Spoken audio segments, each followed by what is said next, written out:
Les réseaux sociaux, c'est comme dans la vie, la différence entre les gens qui réussissent et ceux qui réussissent pas, c'est juste que ceux qui réussissent ont jamais abandonné, jamais lâché. Ça veut pas dire qu'ils ont pas fait d'erreurs, ça veut pas dire que des moments ils ont pas ralenti, ça veut pas dire qu'il y a des moments ils ont pas fait de la merde, qu'ils ont pas voulu abandonner, c'est juste qu'ils l'ont pas fait. Moi je te dirais jamais que j'ai réussi à avoir mes 10 000 abonnés parce que j'ai posté tous les jours pendant un an, sans arrêt, sans interruption, que j'ai full discipline, que je suis trop une machine, etc. Non, à un moment faut être réaliste, ne crois pas ce que tu vois sur les réseaux sociaux, c'est pas facile.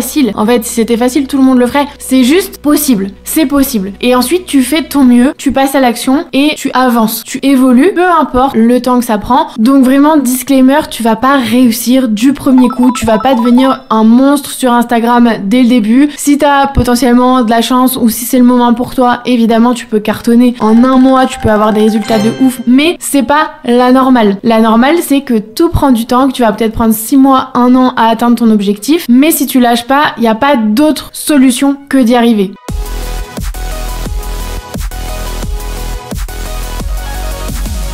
Hello ma queen, bienvenue dans ce nouvel épisode du podcast Strong Girl Boss, le premier épisode de décembre. Et pour ce mois de décembre, j'ai décidé de te faire 3 épisodes en mode bilan. Bilan de l'année en fait qui s'est écoulée et surtout quelles sont les leçons que j'en tire et qu'est-ce que toi tu vas pouvoir utiliser pour cartonner sur 2024. On va commencer aujourd'hui avec la thématique de visibilité sur les réseaux, notamment sur Instagram, puisque cette année je suis passée de 1500 abonnés en janvier à 10 000 abonnés là à l'heure actuelle que j'ai eu, on va dire début octobre je crois. Et ensuite dans les prochains épisodes on parlera plutôt business. Et dans le 3e épisode, plutôt mindset. Comme ça, je t'aurai fait le bilan de mon année et ce qu'on peut en tirer pour 2024 pour tout déchirer ensemble. Allez, let's go comme d'hab, on rentre dans le vif du sujet. D'ailleurs, merci à toutes les filles qui m'envoient des messages sur Insta pour me remercier de faire ces épisodes. C'est vraiment ce qui me motive toutes les semaines à en refaire et à chaque fois améliorer encore la qualité. Vous allez voir, aujourd'hui, je vous réserve vraiment d'énormes conseils que j'ai rarement en fait transmis gratuitement. Donc encore une fois, si tu peux laisser une note, des étoiles et me faire un petit commentaire sur les réseaux ou m'envoyer un message privé, ça me fait toujours très plaisir et ça me pousse à améliorer de plus en plus ce podcast. Donc comme je te disais, cette année, je suis passée de 1500 abonnés sur Instagram à 10 000 en l'espace d'un petit peu moins d'un an, de janvier à octobre en gros. Et je vais t'expliquer un petit peu ce que j'en tire et surtout ce que j'en tire que tu ne vas pas forcément entendre ailleurs. Aujourd'hui, on va pas parler de hashtag, d'heures auxquelles poster et tout ça, on s'en fiche royalement. Ce sont évidemment des bonus, des choses que tu pourras appliquer une fois que ta stratégie fonctionnera déjà. Donc moi j'ai créé mon compte Instagram après mon compte TikTok. Une fois que j'avais les 10 000 abonnés sur TikTok, j'avais ce besoin de plus échanger avec les gens qui est plus possible malgré tout sur Instagram via les stories, via les messages privés, etc.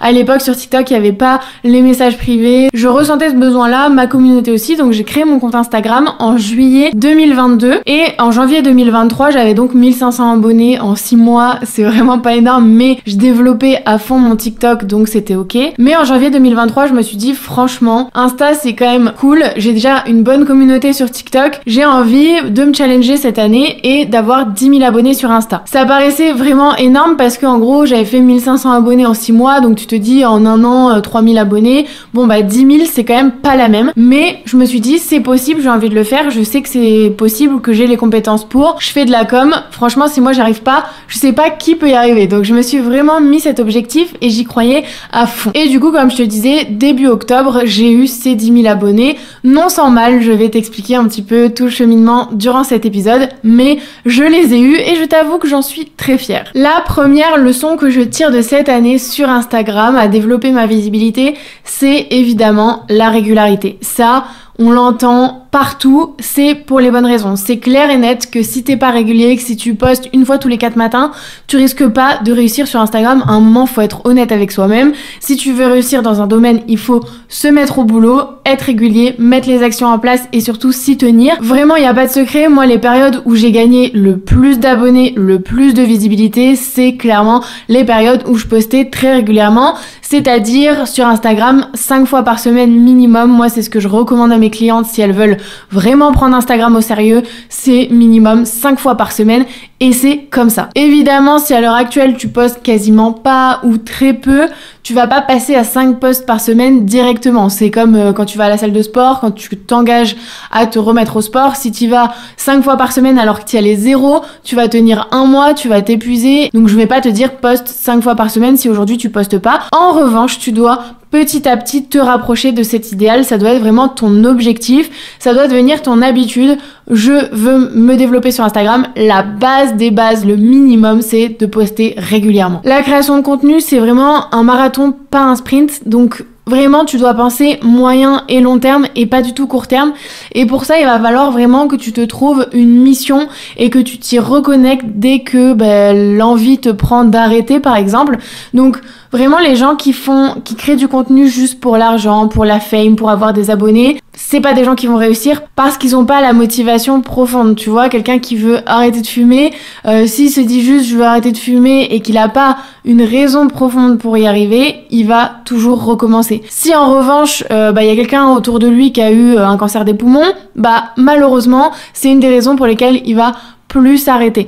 Donc il faut trouver vraiment la chose qui te tient par les émotions et pour laquelle tu veux vraiment y arriver. Moi, je sais que dans Success Story, j'ai des mamans, forcément, elles vont être beaucoup plus déterres, motivées et ne pas lâcher parce qu'en fait, elles pensent à l'avenir de leurs enfants, tu vois. Je te demande pas d'aller chercher aussi loin. Moi, maintenant, des fois, j'ai pas envie, des fois, j'ai la flemme, des fois, j'ai peur. Mais en fait, ma mission profonde, c'est d'aider les femmes à s'émanciper, à gagner en liberté, etc. Ça prend le dessus. Donc, peu importe ce que c'est, même si tu commences avec une plus petite mission, il faut vraiment que tu t'en trouves une au-delà de juste vouloir réussir sur les réseaux pour l'ego, etc. Il faut que tu te trouves vraiment cette mission qui va faire que tu vas tenir sur le long terme. Pareil, à l'inverse, ne sois pas trop rapidement, trop gourmande, on va dire, c'est-à-dire que va pas poster 2 fois par jour sur Insta direct d'un coup comme ça, ou même je te le recommande pas du tout. Moi, je considère que il faut faire de la quantité, certes, mais il faut quand même que ça reste quali et je suis convaincue que les deux peuvent se faire. Il n'y a pas mieux vaut quantité que qualité et inversement. Tu peux faire et de la quantité et de la qualité à un moment. Si t'es pas prêt à faire ça, t'es pas prêt à réussir sur les réseaux. Donc concentre-toi sur poster régulièrement et en qualité. Je te dis pas de passer 2 heures par jour sur tes posts Instagram, c'est pas du tout le but, au contraire. Mais ne va pas me poster 2 fois par jour du contenu pas quali, alors que tu peux poster 5 fois par semaine des choses quali, réfléchies, avec les bonnes techniques, les bonnes stratégies, la bonne structure, et qui apportent vraiment de la valeur à ton audience. Donc voilà, faut vraiment que tu trouves l'équilibre, mais pour moi c'est 5 posts par semaine minimum. Cet équilibre, il est bien. Moins, c'est pas assez. Plus, c'est trop. À partir d'aujourd'hui, si vraiment tu veux développer ton compte en 2024, fixe-toi cet idéal. Évidemment, si une fois de temps en temps, tu postes 4 fois, 3 fois parce que t'as d'autres priorités, à ce moment-là, c'est ok, va pas te mettre une pression de ouf, te dire que t'es nul ou complètement abandonné parce qu'il y a une fois où t'as dû sauter une journée. C'est ok, il faut vraiment que tu fasses preuve de bienveillance avec toi-même parce que les réseaux sociaux, c'est compliqué. Comme encore une fois, avec le sport, l'alimentation, si à un moment, il y a une semaine où t'as pas fait 5 séances mais t'en as fait que 3, en fait c'est ok, plus tu vas culpabiliser, t'en vouloir, etc., plus tu te rapproches de l'échec, plus tu te rapproches du fait d'abandonner, de te dire que ça valait pas la peine, etc. Donc vraiment, fais attention, les réseaux sociaux, il faut vraiment que tu développes ton mindset, ton mental autour de ça. Les réseaux sociaux, c'est comme dans la vie en général, la différence entre les gens qui réussissent et ceux qui réussissent pas, c'est juste que ceux qui réussissent ont jamais abandonné, jamais lâché. Ça veut pas dire qu'ils ont pas fait d'erreurs, ça veut pas dire que des moments ils ont pas ralenti, ça veut pas dire qu'il y a des moments ils ont pas fait de la merde, qu'ils ont pas voulu abandonner, c'est juste qu'ils l'ont pas fait et que potentiellement, comme je te le disais au début de cet épisode, ils se sont reconnectés à leur mission et continuent d'avancer malgré les obstacles. Donc vraiment, disclaimer, tu vas pas réussir du premier coup, tu vas pas devenir un monstre sur Instagram dès le début. Si t'as potentiellement de la chance ou si c'est le moment pour toi, évidemment tu peux cartonner en un mois, tu peux avoir des résultats de ouf. Moi c'est arrivé à certaines de mes clientes, mais c'est pas la normale. La normale, c'est que tout prend du temps, que tu vas peut-être prendre 6 mois, 1 an à atteindre ton objectif, mais si tu lâches pas, il n'y a pas d'autre solution que d'y arriver. Si tu ne lâches jamais, tu vas forcément finir par y arriver, peu importe le temps que ça prendra. En fait, on s'en fout,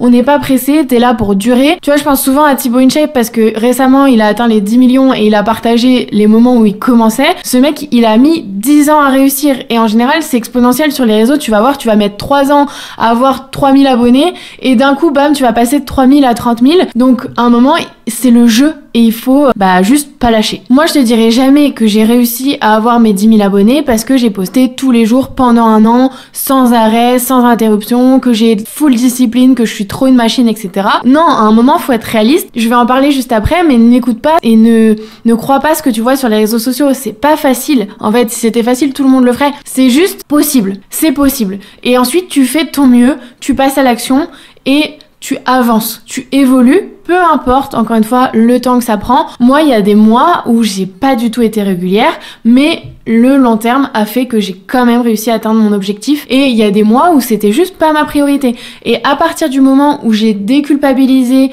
et où je me suis rendu compte qu'en fait, il y a des mois où je suis moins régulière, ça veut pas dire que le mois d'après, je peux pas l'être à nouveau. C'est ok. Il y a des moments, ta priorité dans ta vie, c'est pas ton nombre d'abonnés. À un moment, faut être honnête. Même si tu veux faire de la création de contenu ton métier, il y a des moments où il y aura d'autres priorités dans ta vie. Il y a des moments où, tu vois, moi par exemple, juillet-août, j'ai créé mon programme, toutes mes vidéos, etc.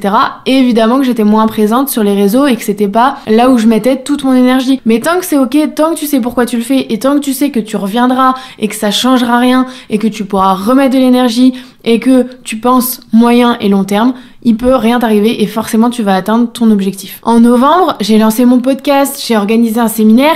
Évidemment que j'ai pas gagné beaucoup d'abonnés sur Instagram parce que j'ai moins posté et c'est ok. J'ai fait d'autres trucs qui m'ont permis d'être super épanouie dans ma vie, donc c'est ok. Et ça veut pas dire que, par exemple, au mois de janvier, je vais pas pouvoir reposter 5 fois par semaine, regagner des abonnés, etc. C'est comme ça, c'est cyclique et c'est ok en fait. La vie est faite comme ça. Donc vraiment, déculpabilise-toi, passe à l'action tant que tu peux et fais la différence entre la flemme et d'autres priorités. Le conseil phare de cet épisode, et tu vas voir, on va vraiment aller en profondeur dans cette thématique parce que je considère que c'est une des erreurs les plus communes sur les réseaux, c'est ne t'éparpille pas. Aujourd'hui, comme je te disais, on voit partout des coachs Insta, des coachs business, des coachs réseaux sociaux, des coachs nanana qui vont t'apprendre la vie avec soi-disant des hacks de ouf, etc. Déjà, encore une fois, je l'ai déjà dit dans un autre épisode, ne crois pas au contenu gratuit. Certes, il y a des gens qui vont te donner des bons conseils, mais un conseil pris comme ça qui dure 30 secondes, 1 minute, extrait d'une stratégie beaucoup plus globale, ne te permettra pas d'exploser sur les réseaux. À un moment donné, si t'as pas une stratégie, un plan d'action, des compétences, etc. dans ce domaine, tu peux pas réussir. En revanche, tout le monde peut réussir. C'est juste que j'aimerais que tu comprennes que le contenu gratuit qui a vocation à faire des vues et à rediriger vers du contenu payant ne te permettra pas d'avoir des résultats. Donc arrête de t'éparpiller, de croire Pierre-Paul Jacques, de changer tout le temps de stratégie, etc., d'appliquer des trucs, de te concentrer sur des hashtags ou des horaires ou des machins. C'est pas ça qui va te faire réussir sur Instagram. C'est plutôt l'aspect stratégie, positionnement, des choses qui fonctionnent depuis des années et c'est ce qui fait que des gens réussissent depuis des années. T'imagines si à chaque fois qu'il y a une nouveauté, un changement d'algorithme, etc., fallait tout revoir ta stratégie, à un moment personne réussirait sur les réseaux ou en tout cas personne réussirait sur le long terme. Sauf qu'il y a des influenceurs qui sont là depuis 10 ans, et la différence avec ceux-là et ceux qui durent 1 ou 2 ans, c'est que ceux qui durent 1 ou 2 ans se sont reposés sur des techniques, des hacks, des trucs de gros hacking, de machin, et ceux qui sont là depuis 10 ans se reposent sur un véritable positionnement et des stratégies qui fonctionnent depuis 10 ans. Encore une fois, c'est comme dans le sport et l'alimentation, il y a des gens qui vont te dire il faut manger sucré le matin, d'autres qui vont te dire il faut manger salé le matin, d'autres qui vont te dire il faut surtout faire le jeûne intermittent. La seule manière pour toi de savoir ce qui te convient, ce qui te correspond, etc. en fonction de ta personnalité, de ton compte, de ton quotidien, c'est de tester. Moi, des fois, j'ai des clientes, elles ont ma formation où là, il y a vraiment toutes les bases pour réussir. Et de temps en temps, elles vont voir, j'ai vu qu'il fallait plus mettre de hashtag, mais qu'il fallait mettre des mots-clés, nanana. Moi, les mots-clés, le SEO, c'est une part entière de ma formation. Donc, évidemment que je vais lui dire qu'il faut mettre des mots-clés, mais par contre, je vais lui dire, en fait, arrête d'écouter ces gens-là, ou alors teste par toi-même et tu vas tester pendant 1 mois et tu pourras voir si ça fonctionne ou pas. Moi, je suis pas voyante, je sais pas ce qui va fonctionner exactement pour toi tant que tu le testes pas. Moi, au-delà de ça, la meilleure solution que je te propose, c'est de te trouver un mentor, que ce soit moi, que ce soit quelqu'un d'autre, peu importe, mais une personne qui va t'inspirer, te donner des conseils que tu vas suivre et sur lesquels tu vas rester concentré pour pouvoir appliquer une stratégie qui a été créée, tu vois, dans un aspect global. Moi, quand je poste des conseils sur Instagram de la valeur, ça fait partie des conseils que je donne dans mon accompagnement qui sont tous regroupés et qui là te permettent d'avoir des résultats. Et bah finalement, si tu me suis, etc., que tu commences à appliquer mes conseils et uniquement mes conseils, tu vas déjà voir des petits résultats. Et évidemment, après, si tu rejoins ma formation, tu vas avoir des plus gros résultats. Mais ce que je veux dire, c'est que si tu écoutes des petits conseils de plein de personnes, tu vas être complètement paumé, tu vas rien faire et ça va être un cercle vicieux parce que tu vas te dire j'ai pas de résultats, tu vas t'épuiser, tu vas abandonner. Perso, moi je suis créatrice de contenu et les gens ça les choque quand je leur dis que je regarde très peu de vidéos YouTube, que j'écoute très peu de podcasts, etc. En fait, c'est un choix, c'est volontaire. C'est déjà, j'ai tellement de travail et je passe tellement à l'action que je peux pas passer ma vie à écouter des gens de manière passive. Mais au-delà de ça, ça a été un choix volontaire même avant d'avoir beaucoup de choses à faire. C'est que j'ai très vite compris que consommer du contenu à outrance, c'est comme lire 3 livres par semaine, etc. Ça fait que t'es dans le passif. Tu écoutes, tu lis, nanana, mais tu appliques jamais. Donc en fait, comment tu veux avancer si tu prends énormément de conseils, que ça brouille ton esprit et que derrière, tu sais même plus quoi faire. Donc au lieu d'écouter 10 vidéos YouTube qui vont t'apprendre comment exploser sur Instagram, écoute-en une, applique les conseils et ensuite tu passes à la suivante. Il y a que comme ça que tu peux avancer, réussir. Sinon, encore une fois, tu vas être complètement paumé et au bout des 10 vidéos, déjà ton cerveau, il va être cuit, tu vas rien faire et ensuite tu te souviendras même plus de la moitié de ce que t'as écouté. Donc moi, évidemment, j'ai déjà coupé toutes les infos. Pourtant, avant, pour celles qui ont suivi sur mon Insta, avant, j'ai eu une autre vie dans la politique. Ça veut dire que tous les jours, je regardais les infos, tous les jours, je consommais des infos, la plupart du temps, évidemment, négatives, nocives. Et en fait, je suis partie à l'étranger, je suis partie en Suède. Et là, ça m'a coupé vraiment de la France et même des autres infos parce que bon, j'avais envie de kiffer ma vie là-bas et pas du tout d'être connectée à ce genre d'infos. Et au final, j'ai jamais été aussi heureuse. Donc, quand je suis rentrée, j'ai pas du tout repris ces mauvaises habitudes. J'ai coupé totalement court aux infos, au BFM, les applis avec les notifs. Je recevais tous les jours des notifs dès qu'il se passait un truc et tout.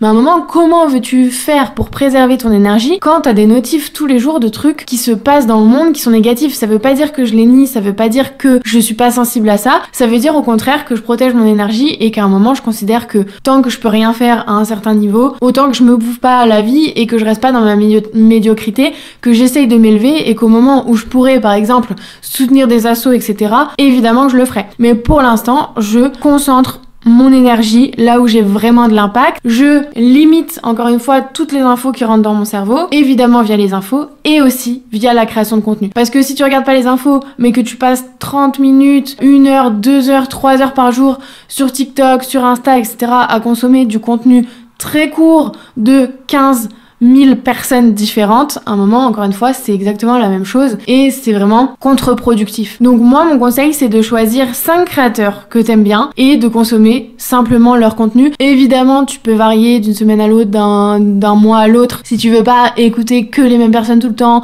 si t'as des nouvelles personnes qui t'intéressent, etc.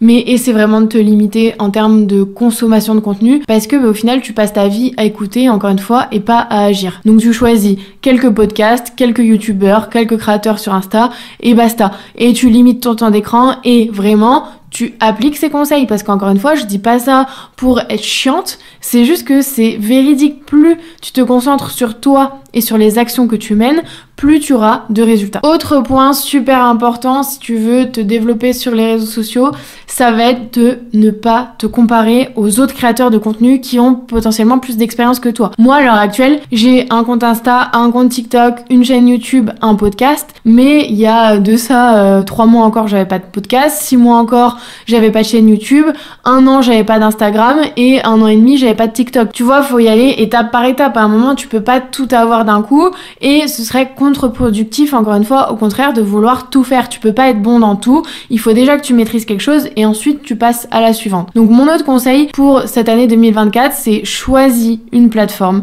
mets-toi un objectif. Et tant que t'as pas atteint cet objectif, il y a rien qui doit te déconcentrer, te défocus. Donc, si tu te lances sur Instagram, que tu veux mettre ton énergie sur Instagram, tu vas pas me regarder des vidéos comment créer une chaîne YouTube, comment réussir sur YouTube. À un moment, il faut que tu sélectionnes les infos que tu fais rentrer dans ton cerveau. Ça correspond pas à tes objectifs, ça dégage, tu perds du temps à faire ça, et c'est ce qu'on appelle le syndrome de l'objet brillant, et ça va être un gros morceau de l'épisode, on va en parler juste ensuite. Autre chose par rapport à ce fait de se comparer aux autres, etc. Pareil, évidemment, ne compare pas ton nombre d'abonnés, ton nombre de likes, etc. Chaque compte est différent, chaque personne est différente, tu sais pas depuis combien de temps la personne est là. Pareil, moi j'ai des filles qui se disent mais en un mois elle a explosé, etc. En 6 mois, en un an, ça fait des années que je taffe, ça fait des années que je développe mes compétences, j'ai eu plusieurs comptes, etc. Donc fais très attention à ce que tu vois sur les réseaux, tu connais pas la vie des gens. C'est pour ça que moi j'essaie de plus en plus de partager mon histoire, etc. Parce que sinon les gens vont se dire en fait c'est irréel et se mettre à culpabiliser. En fait, ne te compare pas. Et pareil, si t'es focus sur un nombre de likes, un nombre d'abonnés, tu n'évolueras jamais parce que tu seras jamais satisfait. Si tu cours derrière un chiffre, une fois que tu vas l'avoir, tu vas vouloir encore plus, toujours plus, etc. Et si t'as pas de la gratitude pour ce que t'as à l'heure actuelle, tu pourras jamais avoir plus, ou en tout cas tu pourras jamais avoir plus et être heureuse, épanouie de ce que tu as déjà. Donc là, on va parler du syndrome de l'objet brillant. Vraiment, je me suis dit, c'est le truc le plus important à aborder dans ce bilan sur la création de contenu 2023 pour que tu puisses réussir en 2024 sur les réseaux sociaux, notamment Instagram. C'est arrête d'être touché en fait par le syndrome de l'objet brillant. Le syndrome de l'objet brillant, c'est toujours rechercher la nouveauté, toujours tomber dans les nouveaux hacks, les nouveaux trucs, toujours rechercher des nouvelles choses tout le temps, ce qui fait que tu vas jamais avoir de résultats parce que les résultats, comme je te le disais, viennent de la régularité, de la discipline entre guillemets et surtout de la, comment on pourrait dire, du focus, comme je te disais, sur une seule chose pendant un certain temps jusqu'à temps de pouvoir en tirer des résultats, des conclusions. Mais si tu changes tout le temps de stratégie, de choses que tu mets en place, etc., à un moment tu peux pas voir les résultats. Perso, le meilleur exemple que j'ai d'un moment où j'ai succombé au syndrome de l'objet brillant, c'est à l'époque de Clubhouse. Pour ceux qui connaissent pas, c'était un espèce de réseau social où tu pouvais parler. C'était un peu comme une radio, mais où tu pouvais intervenir quand l'animateur, en gros, te laissait la parole. Et vraiment, c'était que de l'audio sur des thématiques et t'avais des rooms avec des gens, etc. Et moi, je suis tombée là-dedans, mais genre immédiatement. Pour te dire, c'est sorti, j'ai vu que tout le monde en parlait, que tous les gros influenceurs, créateurs y allaient, etc. Mais parce que ces gens-là avaient le temps et c'est leur métier aussi. Mais moi, je me suis dit, ok, il faut que j'y sois. Et à l'époque, Clubhouse n'était dispo que sur Apple. Et moi, j'avais pas d'iPhone, j'avais pas... sur l'ordi, ça fonctionnait pas. J'ai acheté un iPad pour pouvoir aller sur Clubhouse. À quel point j'étais bête et j'ai succombé à ce syndrome de l'objet brillant. J'ai acheté un iPad pour pouvoir avoir accès à Clubhouse. Et là, tu te dis, peut-être en m'écoutant, mais c'est vraiment une pigeonne, mais je te jure que des fois, on agit comme ça sans s'en rendre compte, parce que moi, j'étais persuadée que c'était le truc qui allait trop bien marcher, qui allait me faire exploser, etc. Au final, j'ai passé des matinées dessus à écouter des gens se parler pour rien dire, etc. J'ai perdu du temps. Et au final, j'ai perdu de l'argent parce que j'ai acheté un iPad que j'ai utilisé même pas un mois et après, je l'ai plus touché le truc. Et du coup, c'est révélateur d'un concept que j'ai découvert en préparant cet épisode qui s'appelle tout simplement le coût du changement. C'est-à-dire que à chaque fois que tu vas changer de stratégie, aller vers la nouveauté, etc., il y a ce qu'on appelle le coût du changement. C'est pas forcément négatif, mais il faut en avoir conscience. Ça va te coûter en fait de l'argent, souvent le matériel, etc., le changement de logiciel ou peu importe. Ça va te coûter de l'argent et ça va te coûter du temps. Du temps de prise en main, de la nouveauté, etc.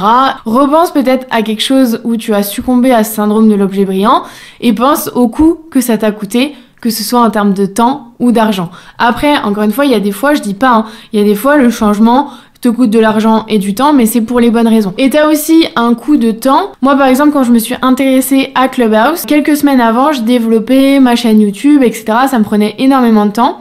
Et du coup, j'ai perdu tout ce temps passé à développer ma chaîne YouTube quand je suis passée sur Clubhouse. Tu vois, il y a ce coût du changement aussi où t'as fait plein de trucs qui au final te serviront à rien parce que tu t'es détourné de ton objectif et que tu as succombé à cette nouveauté. Du coup, il y a vraiment un coût qui est à prendre en compte. Et dernière chose, avant que je t'explique comment faire pour savoir si c'est le syndrome de l'objet brillant ou si c'est une décision que tu dois vraiment prendre, c'est que ce syndrome de l'objet brillant, il te détourne très souvent des vraies bonnes actions à faire.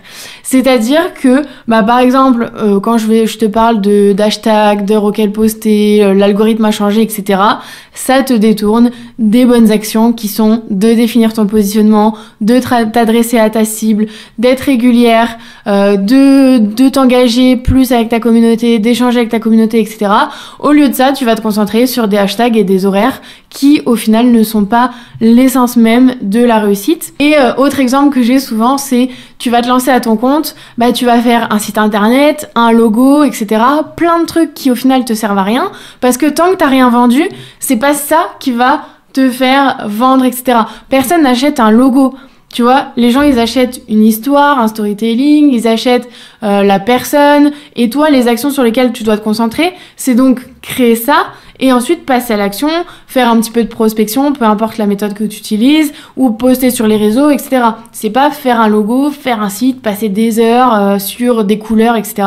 Vraiment, on veut te faire croire ça, mais c'est vraiment pas les bonnes actions à mettre en place. Pareil, tu veux te développer sur les réseaux, c'est pas d'acheter le dernier iPhone ou la nouvelle caméra qui va réellement t'aider. C'est la stratégie de contenu que t'as derrière, la valeur que tu transmets, les émotions, etc. Autre exemple, quelqu'un qui se met au CrossFit, c'est pas d'acheter directement la meilleure paire de chaussures de CrossFit, les maniques, etc. qui vont faire que tu vas aller régulièrement au CrossFit, bien pratiquer, etc. Chaque chose en son temps, donc il faut vraiment que tu définisses les actions qui te permettront directement d'avoir le plus de résultats. Le plus de résultats au CrossFit, c'est pas directement d'acheter des bonnes chaussures, c'est d'y aller régulièrement, d'apprendre la technique et ensuite, évidemment, tu vas acheter des chaussures, des maniques, etc. Mais l'inverse n'est pas vrai. Mais continuez les gens qui font ça parce que du coup, nous, on a plein de chaussures neuves de CrossFit sur Vinted qui n'ont jamais servi parce qu'au final, les gens achètent les chaussures mais n'y vont jamais. Donc, encore une preuve que il faut vraiment que tu te concentres sur les bonnes actions et pas que tu succombes à ce syndrome de l'objet brillant. Comment faire pour distinguer l'objet brillant de la véritable stratégie nouveauté que tu dois appliquer pour pouvoir réussir? Parce qu'évidemment, je te dis pas de continuer à faire des actions qui ne t'apportent pas de résultats. Au contraire, le but c'est vraiment de continuer à évoluer, mais il faut le faire encore une fois en pleine conscience et en réfléchissant à chaque fois avant de direct tomber dans le panneau de cette nouveauté qui est pas forcément utile pour toi. Donc le premier conseil que je te donnerais, c'est de tester. Considère bien que tu peux pas savoir si quelque chose fonctionne ou pas tant que tu l'as pas testé pendant un mois. Donc ce que je veux te dire, c'est que tu choisis, peu importe ta stratégie, ta nouveauté, mais tu t'y tiens pendant au moins un mois. C'est pas parce que 2 jours après, t'as entendu qu'au final, Instagram c'est mieux que TikTok, que tu dois tout abandonner, alors que tu t'étais dit, je me lance sur TikTok. Tu te lances sur TikTok, tu passes un mois focus sur TikTok, peu importe ce que t'entends autour. Tu pourras tirer des conclusions que à la fin de ces un mois et peut-être qu'au bout des 1 mois tu te diras c'est une plateforme qui est pas supra adaptée pour moi, je vais passer sur Instagram. Et là ok, mais si quelqu'un pendant ta période de test t'éloigne de ton objectif, c'est là où tu pourras te dire j'ai succombé au syndrome de l'objet brillant parce que j'ai fait quelque chose qui avait absolument rien à voir avec l'objectif que je m'étais fixé pendant le mois par exemple de test. Deuxième chose super importante, c'est laisse-toi le temps de prendre la décision. C'est-à-dire que moi, en fait, si je m'étais pas dit direct, je vais acheter l'iPad, faut trop que je sois sur Clubhouse, nanana, et que je m'étais laissé 1 semaine de réflexion, ça se trouve, j'aurais jamais acheté cet iPad parce que je me serais dit, en fait, ils nous ont vendu un peu du vent, au bout d'1 semaine, c'est déjà en train de s'essouffler. J'aurais testé peut-être avant d'acheter directement avec quelqu'un d'autre sur un autre appareil, ou alors j'aurais demandé les avis des gens avant de me lancer. Là, j'ai foncé tête baissée. C'est comme pour les acheteurs compulsifs, le meilleur moyen de plus l'être, c'est à chaque décision d'achat se laisser le temps, par exemple 48 heures, 1 semaine, j'en sais rien, 1 mois, et au bout de ce temps-là te dire ok, est-ce que j'ai toujours envie de ce truc? Et la plupart du temps t'auras même oublié l'existence de ce truc, donc ça veut dire que c'était pas le bon choix pour toi. Si par contre il y a quelque chose qui revient à toi plusieurs fois dans un temps long, etc., là tu peux te dire ok, c'est un signe, il faut que je me lance là-dedans et il faut que j'y aille. Mais encore une fois, le temps long, le temps de décision et le nombre de fois où tu es confronté à cette opportunité fait que pour moi, tu peux te dire ok, là c'est bon, il faut que j'y aille, je me lance. Et le troisième conseil, c'est évidemment de faire des choix qui sont alignés à ta personnalité, à ta stratégie, à tes valeurs, etc. Ne succombe pas à des trucs qui vont potentiellement pas te correspondre. Moi, je sais par exemple que j'aurais pu me développer beaucoup plus sur Instagram et d'autres réseaux sociaux si toutes les semaines je sortais une vidéo, l'algorithme a changé, voici ce que tu dois savoir, voici le dernier hack que tu dois tester et tout. Sauf que c'est pas aligné à mes valeurs, c'est pas aligné à ce que moi j'ai envie de proposer comme contenu, donc je le fais pas. Et même si ça fait que je mets plus de temps à grossir sur les plateformes, au moins c'est aligné à ce que je veux proposer et donc je succombe pas à ce genre de tendance de création de contenu qui pourrait certes me faire exploser, mais qui au final sont pas alignés à mes valeurs, donc me correspondraient pas et ferait que ça se trouve j'aurais une communauté de gens qui m'intéressent pas du tout. Donc la prochaine fois que tu entends un truc et où tu te dis putain faut trop que je fasse ça, faut trop que je suive ce conseil, faut trop, applique ces conseils, réécoute cet épisode et tu vas voir, il y a la moitié de tes décisions où tu vas gagner du temps et là où tu prendras les bonnes décisions, tu verras plus de résultats aussi parce que tu t'éparpilleras moins encore une fois, tu te compareras pas, etc. Les deux derniers points de cet épisode, ça va être vraiment les choses sur lesquelles il faut que tu te concentres en 2024 si tu veux réussir dans ta création de contenu. C'est l'engagement et les émotions. L'engagement, c'est le truc. Autant, je te dis, depuis le début de l'épisode, les hashtags, les horaires, les trucs, on s'en fout. L'engagement, c'est un truc qui existe depuis des années, qui continue d'exister et qui fait ta valeur et surtout qui va, je pense, encore plus exploser en 2024, c'est-à-dire que c'est facile. Aujourd'hui, c'est facile de faire beaucoup de vues, c'est facile d'avoir beaucoup d'abonnés d'un coup. Le plus dur, c'est de rester engagé, d'avoir une communauté engagée et c'est ce qui a aussi le plus de valeur. Donc c'est ce sur quoi il faut que tu te concentres en priorité, c'est je crée une communauté engagée. Donc j'ai pas besoin de réussir du jour au lendemain, j'ai pas besoin d'avoir 100 000 abonnés d'un coup, etc. Le plus important, c'est que je grossisse à un rythme qui me permette de continuer à avoir une communauté la plus engagée possible. Et ça se fait comment ? Ça se fait en t'intéressant sincèrement aux gens. Aujourd'hui, il y a tellement de créateurs de contenu, il y a tellement de monde sur les réseaux que ce qui va te différencier, c'est ça. C'est vraiment à quel point tu t'intéresses aux gens. Pourquoi, si toi tu t'intéresses pas aux gens, ils devraient s'intéresser à toi, s'abonner à toi et te suivre? En fait, il n'y a pas de raison.